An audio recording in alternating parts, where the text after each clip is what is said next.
ওই যে জাহাঙ্গীর হুজুর গিয়ে শেরে বাংলার কবরে বিচার দেয়, বাবাজি বাবা দেখো এই কি করছে জঙ্গি ওসামা, আমাদেরকে চ্যালেঞ্জ দিচ্ছে, আমাদের সঙ্গে ডিবেটে নামবে, এই রকম কথাবার্তা বলছে, তোমার কাছে বিচার দিলাম, তুমি তোমার জীবনে ওয়াহাবিদেরকে নাকানে চুবানি খাইয়েছ, তোমার সন্তানরা এখনো মরে নাই, তোমার সন্তানদের একটু দোয়া দাও, একটু তাওয়াজ্জু দাও, এরা ওয়াহাবিদের উল্টায় দিবে। কি বলে না, জিন্দা মানুষের কাছে না গিয়ে কবরে গিয়ে কেন বিচার দিচ্ছে? এর দ্বারাও কি তাদের আকীদা স্পষ্ট হয় না? হয় না? আমার কাছে কেন যেন মনে হয় আল্লাহ নবী সাল্লাল্লাহু আলাইহি ওয়াসাল্লামের বদরের ইতিহাস পড়েন, দেখবেন বদরে 70 জন কাফের নিহত হয়েছিল।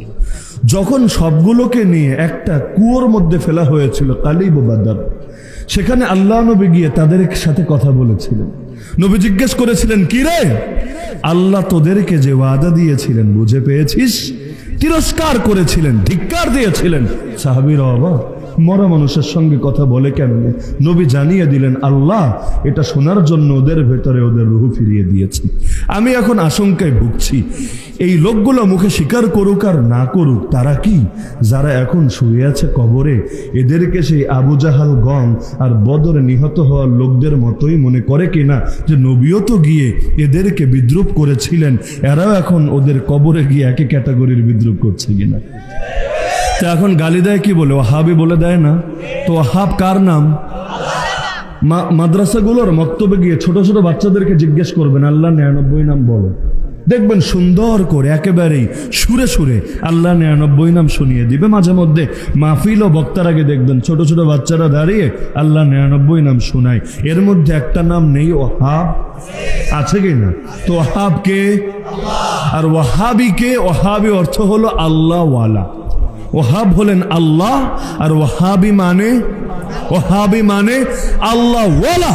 কেউ যদি আপনাকে গালি দেয় কোনো শব্দ দিয়ে, এর দ্বারা অপরিহার্যভাবে তার বিপরীত শব্দ তার জন্য সাব্যস্ত হয়। কেউ যদি আপনারা গালি দেয় কাইল্লা, এর মানে হইল সে একজন ধলা। কেউ যদি আপনারা গালি দেয় এই বাটু, তার মানে সে একজন লম্বু। কেউ যদি আপনারা গালি দেয় মটকু, তার মানে সে একজন চিকনু। এটাই তো সাব্যস্ত হয়। আপনার দিকে এক আঙ্গুল তোলে, অটোমেটিক বাকি 3 আঙ্গুল তার দিকেই ফেরে। এটা বলা লাগে না, বাকি লোক এমনি বোঝে। তো ওরা যদি আমাদেরকে গালি দেয় আল্লাহ ওয়ালা বলে, যা বোঝার তা এখান থেকেই বুঝে আসে। আমরা যদি হই আল্লাহ ওয়ালা, এর মানে ওরা সবগুলো তাগুতওয়ালা। এই যে ওরা গর্ব করে, কওমে আলেমদের উপরে কেন বিপদ আছে? কারণ নবীর বদদোয়া লেগেছে। আর আমাদের উপর কেন বিপদ আসে না? জেলে যাওয়া লাগে না, মাহফিল বন্ধ হয় না, কোথাও কোনো ধরনের ঝামেলা হয় না। কিসের জন্য? আমাদের উপর নবীর দোয়া আছে। কিন্তু আল্লাহর কোরআন এবং নবীর হাদিস যারা সামনে রাখে, তারা তো ঠিক এর বিপরীত চিত্রটাই দেখতে পায়। আরে আল্লাহর নবীর উপর যেই পরিমাণ বিপদ এসেছে, কোনো দিনও কোনো মানুষের উপর এত বেশি বিপদ আসে নাই। আল্লাহ নবী নিজের ব্যাপারে বলেছেন, উযিতু ফিল্লাহি মা লাম ইউযা আহাদ ওয়া লাকাদ উখিফতু ফিল্লাহি মা লাম ইউখাফ আহাদ। আল্লাহর পথে আমাকে এত বেশি কষ্ট দেওয়া হয়েছে, যত বেশি কষ্ট কোনোদিনও কোনো মানুষকে দেওয়া হয় নাই। আল্লাহর পথে আমাকে এত বেশি ভয় ভীতি দেখানো হয়েছে, যত বেশি ভয় ভীতি কোনোদিনও কোনো মানুষকে দেখানো হয় নাই। তো যারা বিপদে পড়ে তারা তো নবীর সুন্নাতকে জিন্দা করে, আর যারা নবীর সুন্নাতকে জিন্দা করে তারাই তো আমাদের নেতৃত্বের আসনে আসীন হতে থাকে। কোরবানি না দিয়ে কে কবে নেতা হয়েছে?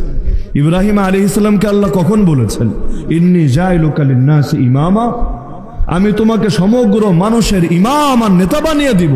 কখন? যখন আল্লাহ বড় বড় পরীক্ষা নিয়েছেন আর সবগুলো পরীক্ষায় পাশ করেছেন। সুতরাং আমাদের হকপন্থীরা কবে কারাগারে গিয়ে অথবা বিপদে পড়ে আফসোস করেছিল? এটাই তো তারা ভেবেছিল। আল্লাহ নবীদেরকে যেই পরীক্ষার জন্য কবুল করেছিলেন, আমাদেরকেও সেই পরীক্ষার জন্য কবুল করেছেন। ইন্না ইজামাল জাযা মা ইজামিল বালা। পরীক্ষা যত বড় হবে, এর মানে হল আল্লাহ নবী জানাচ্ছেন পুরস্কারও তত বড় হবে। তবে পরীক্ষা সবার উপরে আসবে না। ইউবতালার রাজুলু বিহাসাবি দীনিহি, যার ভেতরে ঈমান